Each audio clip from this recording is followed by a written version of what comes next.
এই রেসিপিতে আমি এমন একটা মশলা ইউজ করেছি যেটাতে এর কালার এবং টেস্ট দুটোই এনহ্যান্স হবে। তো চলুন রেসিপিটা শুরু করি। তো এর জন্য প্রথমে আমি ডিমটা সেদ্ধ করে নিচ্ছি। 3টে ডিম আমি সেদ্ধ করে নেব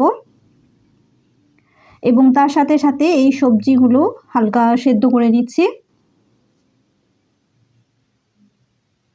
এবং এর সাথে একটা গোটা পেঁয়াজ, 4 কোয়া রসুন এবং সামান্য আদা আমি বেটে নিয়েছি।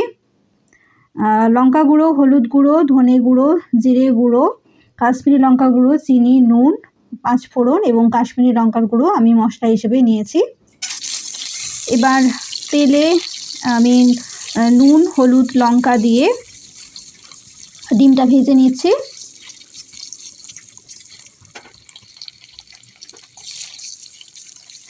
ডিমটা লাল করে ভেজে নিচ্ছি। এবার বাকি সবজিগুলো আমি ভেজে নেব।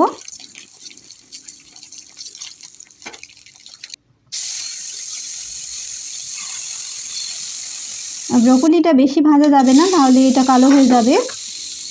আর বাকি সবজিগুলো আমি পরপর ভেজে নিচ্ছি। এই যে দেখুন, সব সবজিগুলো আমার ভাজা হয়ে গেছে। এবার আমি মশলাটা তৈরি করব। এবার তেলে 5 ফোড়ন এবং একটা শুকনো কাঁচা লঙ্কা, সামান্য চিনি দিলাম।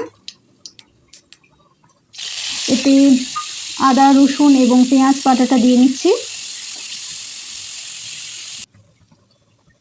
এবার সমস্ত মশলাটা দিয়ে দিলাম, গুঁড়ো মশলাগুলো এবং সামান্য জল সহ দিয়ে দিলাম। আর এতে কিন্তু আমি 1 চামচ মাত্র তেল দিয়েছিলাম, আর আপনাদের প্রয়োজন হলেও আরও 1 চামচ তেল দিতে পারেন। আর যে স্পেশাল মশলাটা বলেছিলাম সেটা হলো টমেটো সস, সেটা আমি 1 চামচ দিয়েছি এটাতে। এটা দিয়ে বাকি মশলাগুলো কষিয়ে নিতে হবে।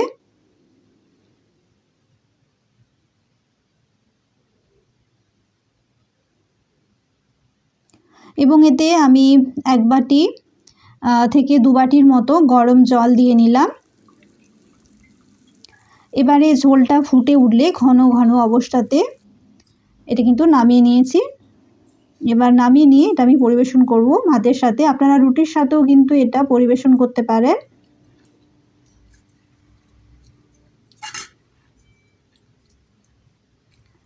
দেখুন, এটার কালার এবং টেস্ট দুটোই কিন্তু ভীষণই সুন্দর হয়েছে। তো এইভাবে যদি আপনারা রান্না করে থাকেন ব্রকলির কিন্তু কালারটা নষ্টও হবে না, আর এবং টেস্টও ভীষণই ভালো হবে। তো ভিডিওটা ভালো লেগে থাকলে অবশ্যই কিন্তু লাইক, শেয়ার এবং সাবস্ক্রাইব করবেন।